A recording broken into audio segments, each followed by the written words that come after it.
The first slime I'll explain here is called an Elder Black Ooze, an elite class of slime typically found only in endgame areas due to its strength. This Elder Black Ooze was none other than Hero, one of the 41 players of Nazarick and the last known friend Ains encountered. Hero's task was to use his body to corrode and dissolve the weapons of enemies during encounters. This made him a specialist in one of the most frustrating gameplay mechanics in Dark Souls 2, which contributed to Nazarick's fearsome reputation among other players. Unfortunately, Hero was so worn out, exhausted, and drained from his stressful daily life that he went to sleep before the server shut off. Otherwise, he would have been transported to the New World alongside Ains in his avatar and could have lived an amazing life. As I said, this was one of the first tragic moments in the anime, though few noticed it since Hero only appears for a few seconds, and their conversation was unfortunately cut. Next, we have a dangerous predatory slime to look out for, Solution Epsilon. Solution is a special type of slime called a Schäärgocks, meaning her body is composed of molten flesh and muscle mass, which is creepy in its own way. Solution Epsilon's body makes her immune to blunt attacks and able to store a variety of items within herself.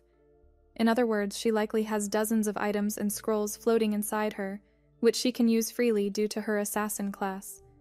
Additionally, Solution Epsilon can manifest tentacles from her body, allowing her to pull in entire people and creatures larger than herself, completely consuming them. She is essentially a walking pocket dimension, similar to Ains Ualgaun's item bags. This ability was shown in one of the illustrations from the third volume, an image that can no longer be shown unedited. But yeah, be careful what you wish for. Solution can also fine-tune the acid and base levels in her liquid flesh, allowing her to digest her struggling meals over hours while keeping the stored items unharmed. Next is an area guardian likely stronger than Demiurge, the floor guardian of Nazarick's great tomb, Gurren. Gurren is an abyssal hellish slime, a slime from the deepest pits of hell. He resides in the Great Magma River on the 7th floor, where, as a fire-refined liquid being, he has a significant advantage. He would be a nightmare boss in any Souls game, and in fact, he was one of the most formidable opponents in the old Monster Hunter games. Imagine a Lavasioth from Asterisk Monster Hunter, World Asterisk that can game over you by dragging you into molten rock.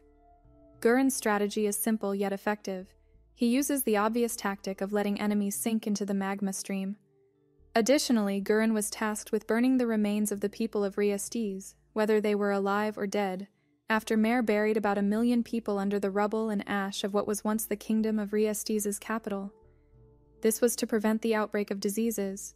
Gurren is also likely one of the strongest beings in Nazarick's great tomb that isn't level 100, simply because, as an area guardian, Gurren should be fully combat-oriented. Next, we have a pet NPC, a slime specifically used to penetrate the marble-white body of a certain individual, filling every nook and cranny. Naturally, we're talking about Miyoshi, the bathhouse slime, who serves as the personal bath assistant to Ains Ualgaun, helping him thoroughly clean every nook and cranny of his body. Normally, it would be very difficult for Ains to remove all the blood and guts of his enemies from his bony body. Unlike humans who have skin, Ains's new body requires a unique approach to cleanliness. But for Ains, bathing is a brand new challenge in his skeletal form, and this is something I find fascinating about Overlord. Even small, seemingly insignificant details are explored and integrated into the larger story, helping to develop other characters. In this case, Solution Epsilon was so envious of Miyoshi that she simply absorbed Ains Ualgaun's personal bath slime into her body. Fortunately, Miyoshi was only absorbed and not dissolved or eliminated, which could have had serious consequences for Solution Epsilon, beyond just having to release Ains Ualgaun's bathing accessory.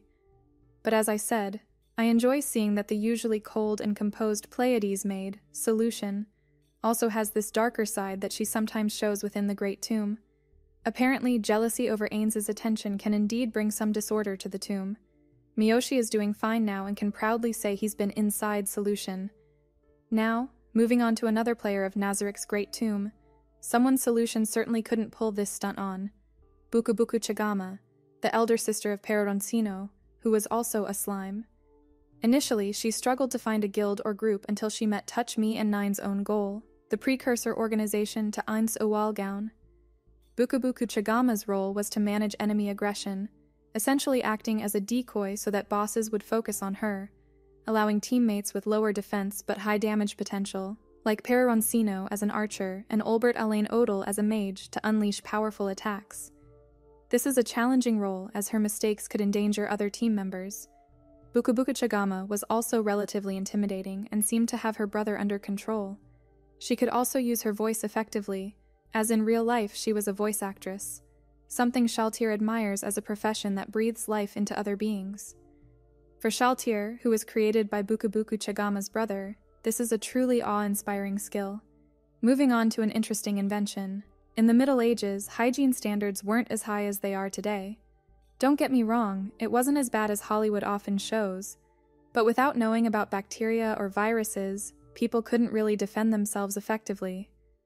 If people from our modern world entered a fantasy world, they'd understand what a sewage system is and why it's important. Japanese culture in particular emphasizes bathing and cleanliness, as bathing is an essential part of life.